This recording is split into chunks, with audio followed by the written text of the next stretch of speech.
circulatory system. So, in previous class, I already explained about the internal structure of heart. We already know that a mammalian heart has 4 chambers and fish has 2-chambered heart.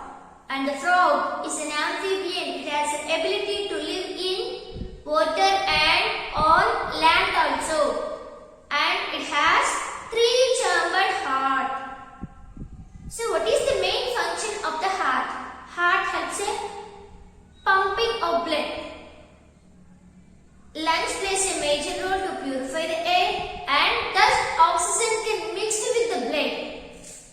Understood, children? Then that can be oxygenated blood can be pumped by this heart with the help of 3 different types of blood vessels. What are the 3 different types of blood vessels you can see in our body? Those are arteries, veins and then blood capillaries.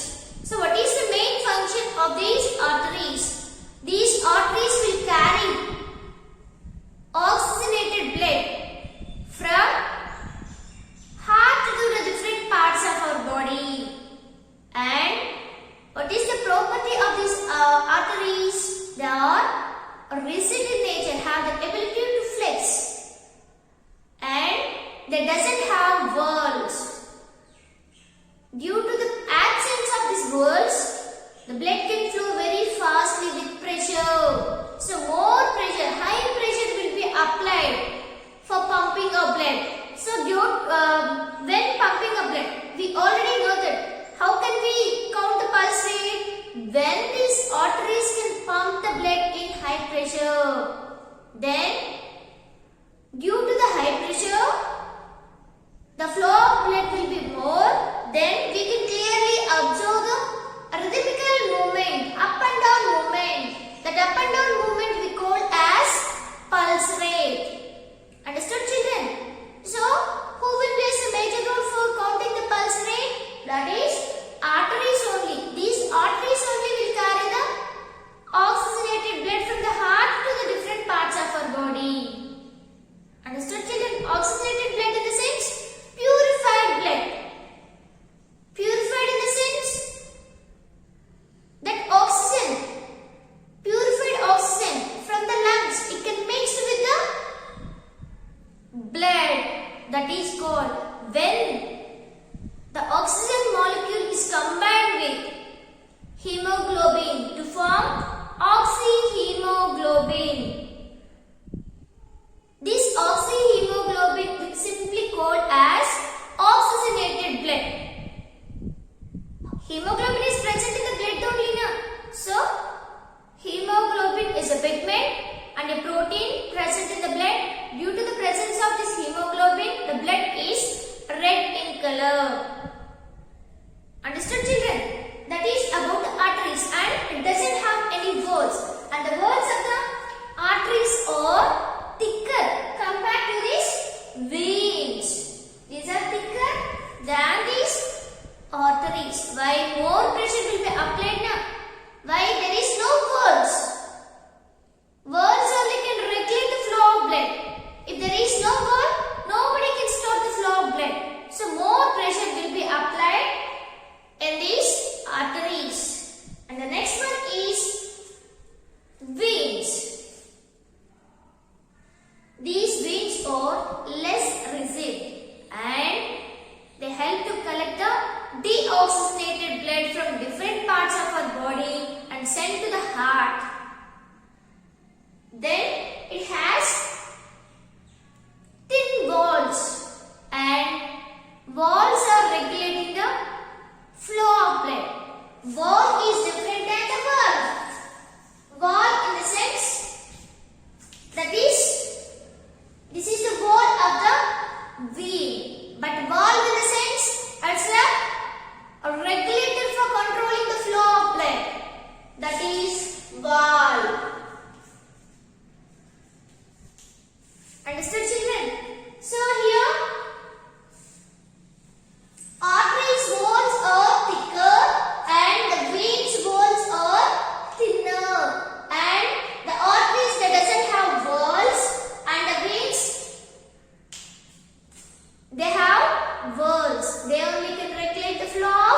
blood. That is about the veins. And let's go and learn about the blood capillaries. So what do you know about the blood capillaries? They are very fine, hair-like small particles, and they are connected to the veins and arteries.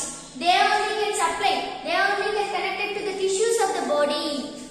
Then through these blood capillaries, oxygen and the nutrients can receive each and every cell of our body. Who will play a major role for sending these nutrients? Blood capillaries, they are fine hair-like structures. They are only connected to these arteries and veins. Then these are connected to the tissues of the body. One end is connected to the arteries and veins, and one more end is connected to the tissues of our body. Tissue in the sense a group of cells only.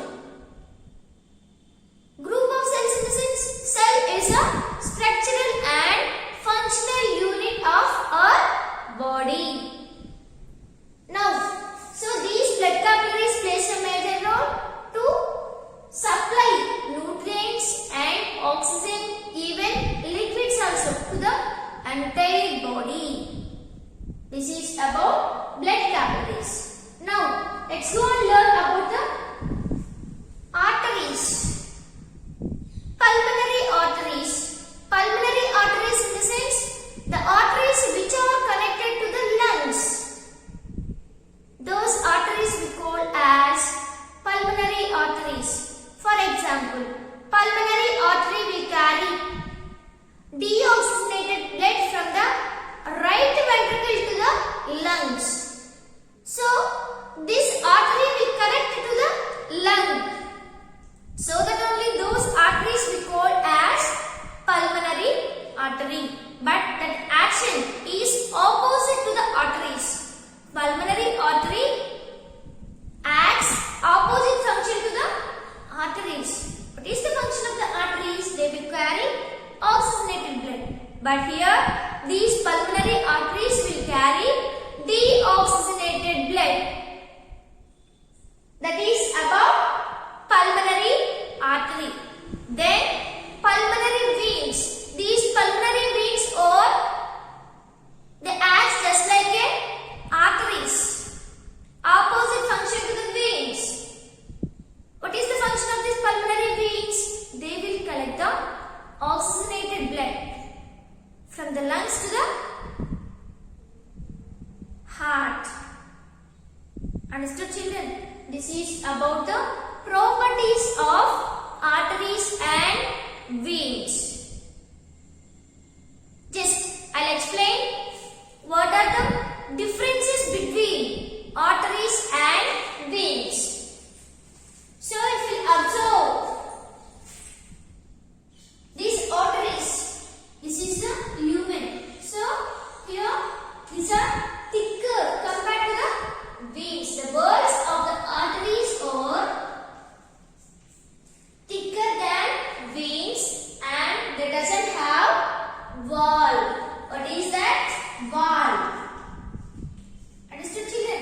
Now I'll write just the differences between both the arteries and veins.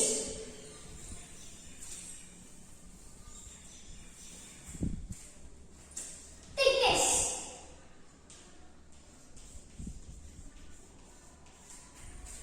Arteries and veins.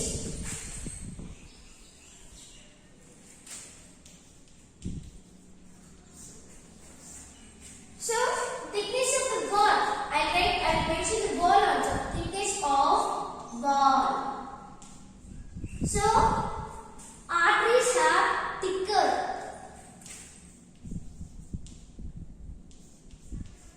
And the veins are thin.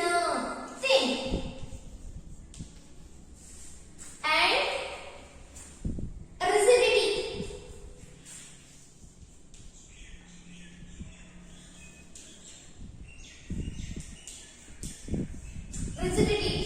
Arteries are more rigid in nature. More rigid, and the veins are less rigid.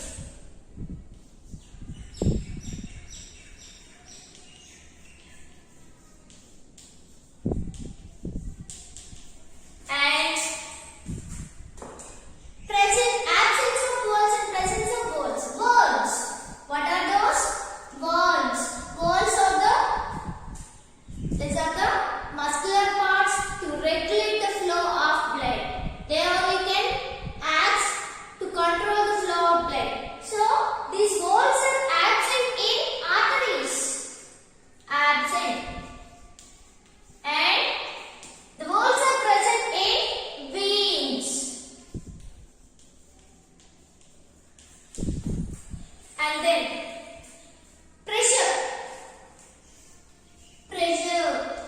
Blood pressure. That is also blood pressure. They carry only blood now. So here, in case of arteries, high blood pressure will be there. High pressure. Why? Nobody can regulate the flow of blood. So continuously the blood can flow. So more pressure will be applied in case of arteries.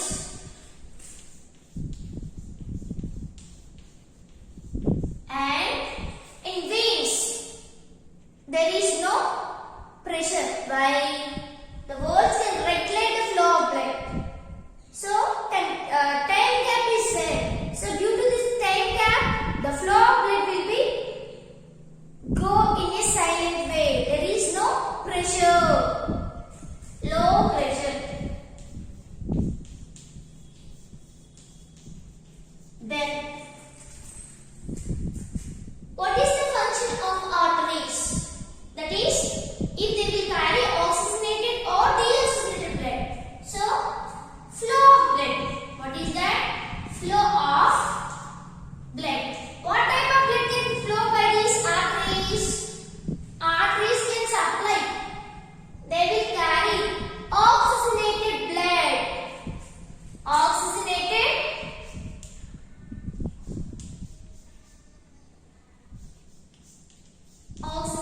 blood.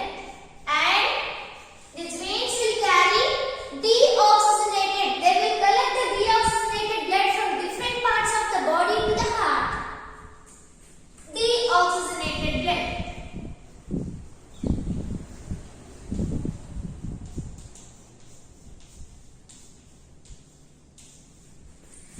Then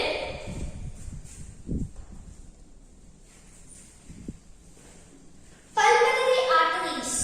Pulmonary arteries, they will collect deoxygenated blood. Opposite function to the arteries. Pulmonary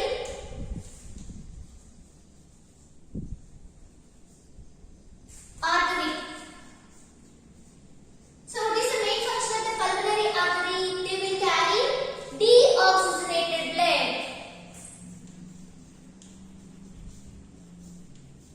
Deoxygenated blood. But the pulmonary veins will collect the oxygenated blood.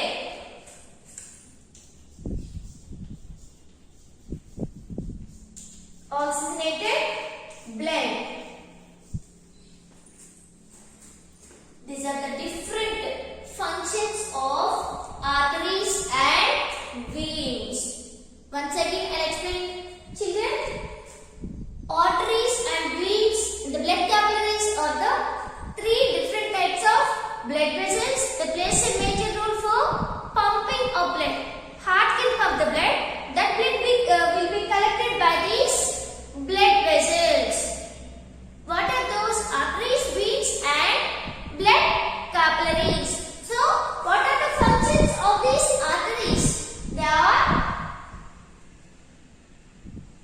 more rigid and they doesn't have valve.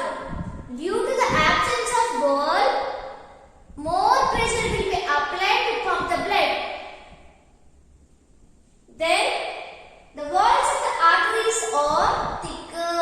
Why? More pressure will be there now. So to maintain that more pressure, the walls of the arteries are thicker. And in case of veins, what did you understand? The walls of the veins are thinner. Why? They have valves to control the flow of blood. Understood, children? These valves plays a major role to regulate the flow of blood. That is present only in veins. These valves are absent in arteries. So here there is no pressure. Very low pressure will be there to pump the blood, to collect the blood. That is the main function of arteries and veins.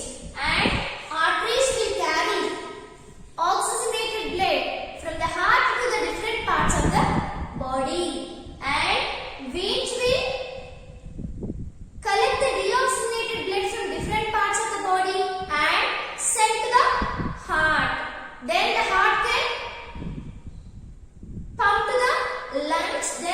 lungs, here only the oxygen is combined with the hemoglobin in the lungs only. Then oxyhemoglobin will form that can be collected by the blood capillaries. From the blood capillaries, pulmonary veins will collect the oxygenated blood and send to the left ventricle. Then from this left ventricle, the largest aorta, largest artery in the body, that is systemic valve or systemic aorta. This aorta can collect the oxygenated blood. From this oxygenated blood, these arteries will collect and then supply to the each and every part of our body. That is about the main function of these veins. And we already know that pulmonary arteries and pulmonary veins, they have to perform opposite function to the arteries and veins. What is the main function of the pulmonary artery? They will carry the deoxygenated blood to the lungs, and pulmonary veins will collect the oxygenated blood from the lungs and send to the heart. This is about the properties of arteries and veins. Next, the last one is blood capillaries. These are very fine hair-like structure. They also helps to supply all the nutrients and oxygen, even liquids to the entire body. Each and every cell can receive all these nutrients with the help of these blood capillaries. One end is connected to the arteries and vein, and one more end is connected to the tissues of our body. Tissue in the sense a group of cells only. So each and every cell can receive all the nutrients and energy, oxygen. Then only we are getting energy. Then only we are in live condition. This is about the properties of arteries, veins and then blood capillaries. Thank you, children.